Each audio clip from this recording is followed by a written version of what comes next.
అయితే ఈ మధ్య మాకు ఈ మన పాయింట్స్ కలుస్తాయి కదండి. ఎంత 36 పాయింట్లు కలిసినా చాలు, మాకు 34 గెలిసాయండి, ఇక మేము పెళ్లి చేసుకుంది అయ్యగారితో ఏం పని అని కొందరు అలా చూసుకొని కూడా ఈ మధ్య వెబ్సైట్లలో చూసేసుకొని చేసేసుకుంటున్నారు. మళ్ళీ వెంటనే విడాకులు కూడా తీసేసుకుంటున్నారు. అది వాస్తవం చెప్పాలంటే ఆ పాయింట్స్ కలిసి దేని వల్ల కలుస్తాయి అంటే కేవలం అది నక్షత్రాన్ని బేస్ చేసుకుని మాత్రమే కలుస్తాయి. ఓకేనా? నక్షత్రాన్ని బేస్ చేసుకొని కలుస్తున్నాయి. కాబట్టి ఒక నక్షత్రం నుంచి వాళ్ళ నక్షత్రం మిత్రతార అవ్వచ్చు, సంపత్తార అవ్వచ్చు, పరమ మిత్రతార అవ్వచ్చు. ఓకే, ఇలా మిత్రతార, పరమ మిత్రతార, సంపత్తార, క్షేమతార ఉన్నాయి. ఇంకేంటి అలా వచ్చినప్పుడు ఏమవుతుందంటే మీకు 32, 34, 36 పాయింట్లు కూడా వచ్చేస్తాయి. కానీ దాన్ని అలా తీసుకోకూడదు. ఓకే, ఈ అబ్బాయి పుట్టిన లగ్నం ఏమిటి, ఆ లగ్నానికి సప్తమ స్థానంలో 7వ స్థానంలో ఎటువంటి గ్రహాలు ఉన్నవి, ఓకే, అతని జీవితం ఏ విధంగా ఉంది, ఏ మహర్దశలు ఇప్పుడు నడుస్తున్నవి అనేది కూడా మనం చాలా చూసుకోవాలి. పొరపాటున నక్షత్రాలు బాగా కలిసినవి, సప్తమ స్థానంలో ఏ కుజుడో ఉన్నాడు, వాళ్ళు సపోజ్ మకర లగ్నంలో జన్మించారు, కర్కాటక లగ్నం అయింది సప్తమ స్థానం, దాంట్లో కుజుడో, రాహువో, కేతువో, శనో ఎవరో ఉన్నారు. అప్పుడు ఏమవుతుంది? తప్పకుండా విడాకులు అవుతుంది, తప్పకుండా మరణాలు సంభవిస్తున్నవి. కాబట్టి ప్రతి ఒక్కరు జాగ్రత్తగా అది చూపించుకోవాలి. ఎందుకంటే చూసి ఫిక్స్ అవ్వడం తప్పు. అది ఏంటంటే ఓన్లీ నక్షత్రానికి మాత్రమే కలుస్తున్నాయి ఆ పాయింట్స్. కాబట్టి జన్మ జాతకాన్ని పరిశీలన చేసినప్పుడు మాత్రమే వాళ్ళ యొక్క సప్తమ స్థానంలో ఉండే దోషాలు మనం తెలుసుకోగలుస్తున్నాము. తెలుసుకొని తగు ఉపాయం ఉంటే రెమెడీ చేయగలము, లేదు అనుకుంటే సైలెంట్ గా ఉండడం అని చెప్తాం, వద్దు అని చెప్తాం. ఇంకొక బ్యాచ్ ఉంది గురుగారు, అద్భుతమైన అందంతో మెరిసిపోతుంటారు, ఐశ్వర్యంలో తులతూగుతుంటారు, కానీ పెళ్లిళ్ళు కావు. ఎంత ప్రయత్నించినా పెళ్లిళ్ళు కావు. ఏంటి దానికి కారణం ఏంటి? దానికి ఉంటుంది కారణం. ఎందుకంటే పూర్వజన్మ సుకృతమై ఏదైనా మనం తీసుకోవాలి. ఓకే, మనకు రుణం ఉంది అంటే ఏమిటి? ఆ రుణం తీర్చాలి. మనం ఉన్నామనుకోండి రుణం తీర్చాలి, మనకు వాళ్ళు ఉన్నారనుకోండి రుణం తీర్చాలి, తప్పకుండా తీర్చాలి. కాబట్టి ఇది రుణానుబంధాల కిందకి మనం తీసుకోవాలి ఒక రకంగా చెప్పాలంటే. ఇప్పుడు ఎంత ప్రయత్నించినా అతనికి పెళ్లి అవ్వటం లేదు. సరే, తన చార్ట్ చూసామనుకోండి, ప్రయత్నించామనుకోండి, నేను కొన్ని చార్ట్లు చూశాను, ఎందుకు పెళ్లిళ్ళు అవ్వటం లేదు ఇలా చార్ట్స్ అంటే, మంచి లగ్నాల్లోనే పుట్టుంటారు, వాళ్ళకి సప్తమ స్థానాలు కూడా చాలా బ్రహ్మాండంగా ఉంటాయి, సప్తమ స్థానాల్లో కూడా ఏ దోషాలు ఉండవు. కానీ చాలా గ్రహాలు 8వ ఇంట్లో ఉండిపోతున్నవి, అష్టమ స్థానంలో ఉండిపోతున్నవి, తర్వాత చాలా గ్రహాలు వ్యయ స్థానాల్లో ఉండిపోతున్నవి, అంటే 12వ ఇంట్లో ఉంటున్నాయి. వాళ్ళకు పుట్టిన లగ్నానికి వ్యయ స్థానంలో గానీ ఎక్కువ గ్రహాలు, అష్టమ స్థానంలో ఎక్కువ గ్రహాలు ఉన్నప్పుడు మ్యారేజ్ అంత తేలిగ్గా కాదు. అంటే వాళ్ళు ఎన్ని ప్రయత్నం చేసినా సరే అవ్వాలంటే చాలా నేను ప్రత్యక్షంగా గమనించా గురుగారు. 500 కోట్ల ఆస్తి ఉన్న ఒక అమ్మాయి సంబంధం కోసం విశ్వ ప్రయత్నాలు చేస్తుంది, దొరకట్లా. ఉంటుంది, వాళ్ళ జాతకాన్ని పరిశీలన చేస్తే ఏ గ్రహాలు అదుపు తెలుస్తుంది. అందుకని కాబట్టి ఇలాగే వీళ్ళనే కాదు, మనం ఇప్పుడు కనపడే వ్యక్తులనే కాదు, కనపడని వ్యక్తులు ఎంతమంది, యోగులుగా మారింది ఎంతమంది, సాధువులుగా మారింది ఎంతమంది, వాళ్ళ జన్మ జాతకాల్లో కూడా ఇలాగే ఉంటున్నవి. కాబట్టి పెళ్లి అవ్వాలని, పర్ఫెక్ట్ గా అవ్వాలని ఏమి రూల్ ఏం లేదు, అవ్వకుండా కూడా చాలా మంది జాతకాలు నిలబడిపోయి ఉన్నాయి. ఓకే, కాబట్టి అవ్వట్లేదని మనము దిగులు పడాల్సిన అవసరం లేదు.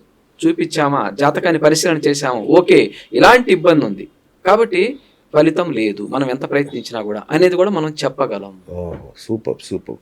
తర్వాత ఇలా తెలిసి, అంటే పెళ్లి జరగదని తెలిసి కొందరు బలవంతంగా చేసుకుంటారు, కొందరు పెళ్లి తర్వాత విడాకులు అవుతాయని తెలుసు, పెళ్లి తర్వాత నరకం అనుభవిస్తారని చెప్పినా సరే కొంతమంది పెళ్లి చేసుకుంటారు.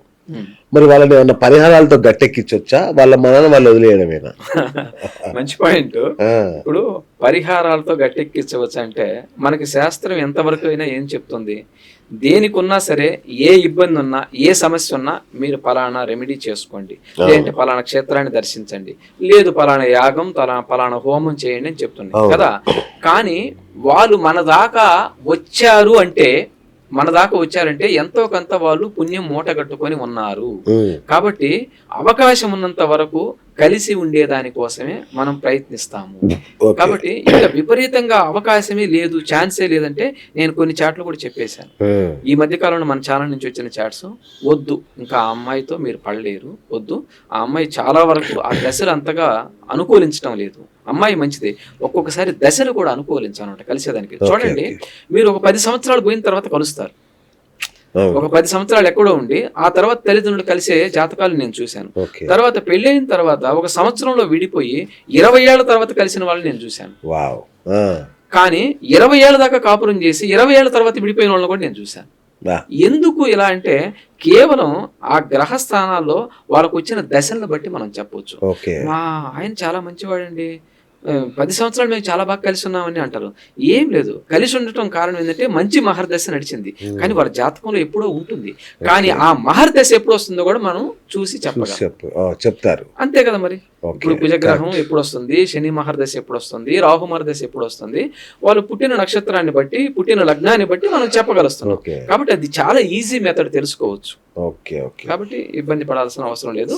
అవకాశం ఉన్నంత వరకు వాళ్ళకు రెమెడీ మనం చూపిస్తారు. సంతోషం. అట్లాగే పుత్రుడు లేదంటే పిల్లలు, సంతానం, సత్సంతానం కలగడం అనేది కూడా ఒక రకంగా భాగ్యం అనే చెప్పాలి.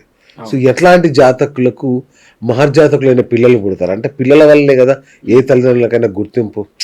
సో మరి మహర్జాతకులు, యోగ జాతకులు మన కుటుంబంలో పుట్టాలంటే ఏం చేయాలి అసలు?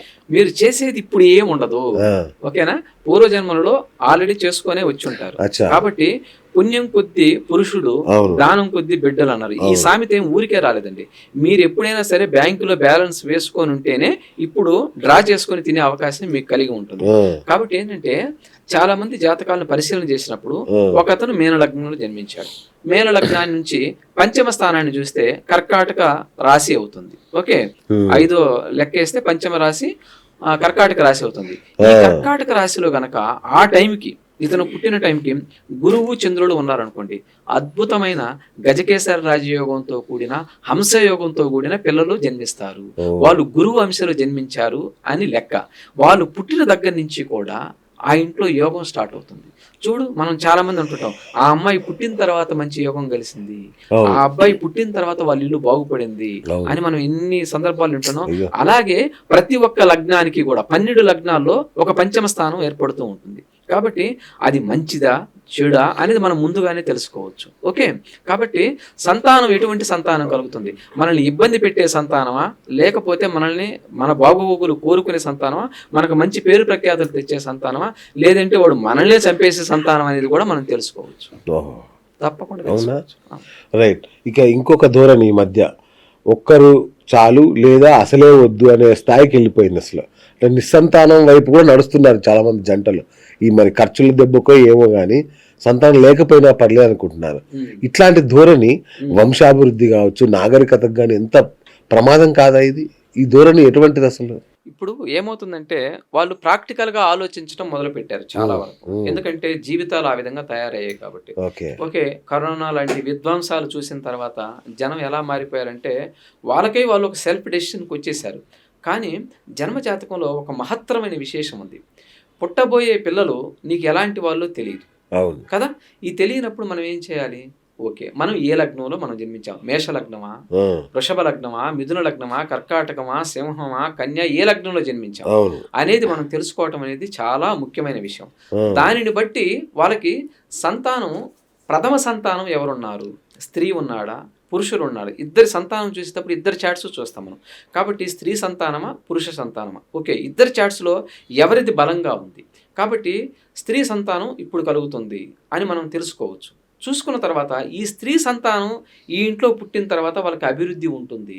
రెండవ సంతానం పురుష సంతానం ఉంది, ఈ సంతానం పుట్టిన తర్వాత కూడా వాళ్ళకి అభివృద్ధి ఉంది అని మనం తెలుసుకోవచ్చు. చాలా మటుకు పిల్లలు కలిగే వరకు వాళ్ళ జన్మజాతకాలు మారు, ఆ పిల్లలు కలిగిన తర్వాత వాళ్ళ జన్మజాతకాలు మారుతాయి. కాబట్టి ఒక్కరితో చాలామంది ఆపేస్తూ ఉంటారు. అలా ఆపకూడదు, రెండవ సంతానాన్ని కూడా ఉండాలి. ఉన్నప్పుడు ఏమవుతుందంటే ఆటోమేటిక్గా వాళ్ళ జాతకంలో ఆ అబ్బాయి పుట్టిన తర్వాత కలిసి రావచ్చేమో, ఆ అమ్మాయి పుట్టిన తర్వాత కలిసి రావచ్చేమో వాళ్ళకి తెలియదు. కాబట్టి వాళ్ళు అలా ఆగిపోకూడదు.